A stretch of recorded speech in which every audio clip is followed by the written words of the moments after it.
Industrial remains a highly favored asset class, and within the world of commercial real estate, I might even argue it remains at the top of the list for investor preferences right now. So let's talk about that in the context of operating fundamentals and the capital markets.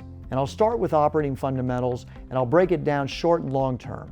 In the short term, operating fundamentals have softened. We've seen the impact of new supply linked with a pullback in demand. So naturally, we would expect vacancy rates to rise and rental rates to flatten, and in some cases, even soften in order to attract new tenants.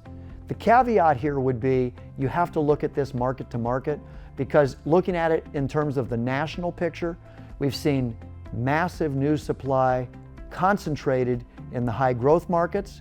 We've also seen a bias of new supply into the larger big box formats of 1 million square feet and above. And after all of this, the vacancy rate today nationally on the averages sits at just over 6%, hardly a cause for alarm. Longer term, the picture is even brighter. Again, we start with comparatively favorable fundamentals with a national vacancy rate of just over 6%. But looking forward now, we see a big drop off in completions in the years ahead. That is going to mute the impact of oversupply of the previous 5 years. E-commerce continues to grow at essentially the same pace it was growing before the pandemic.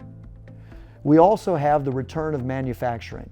That is going to have a big impact, not just on the manufacturing sector, but all the related supplies. And the last comment I'll make about the longer term is technology actually is favorable to industrial demand on the consumer side for sure, but also on the user side and what users can now do to operate more cost effectively.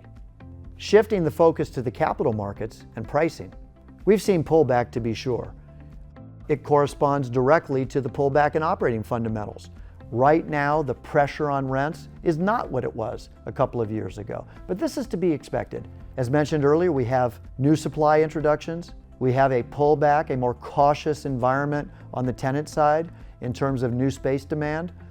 So the opportunity to raise rents, the opportunity to see cap rate compression is off the table today compared to where we were in that run-up between 2018 and 2022.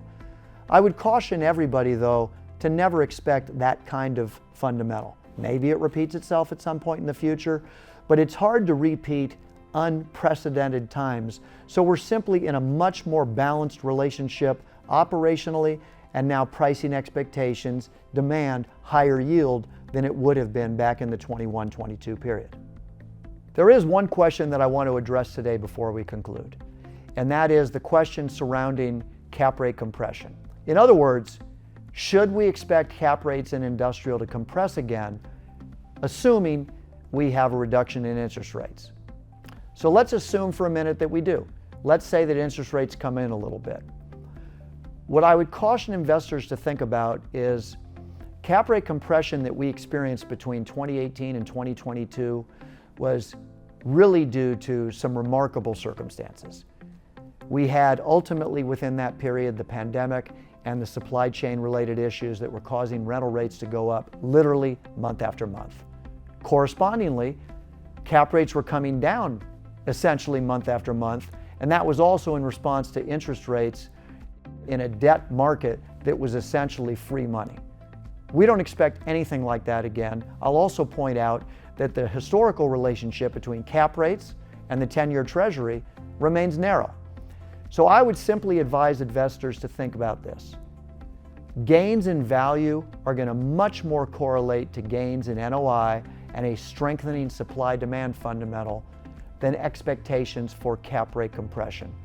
While this could exist in certain properties in certain markets, that's not the bet I would make, and I would look to good old-fashioned fundamentals of how properties have typically appreciated and not look at the period from 2018 to 22 as the appropriate benchmark.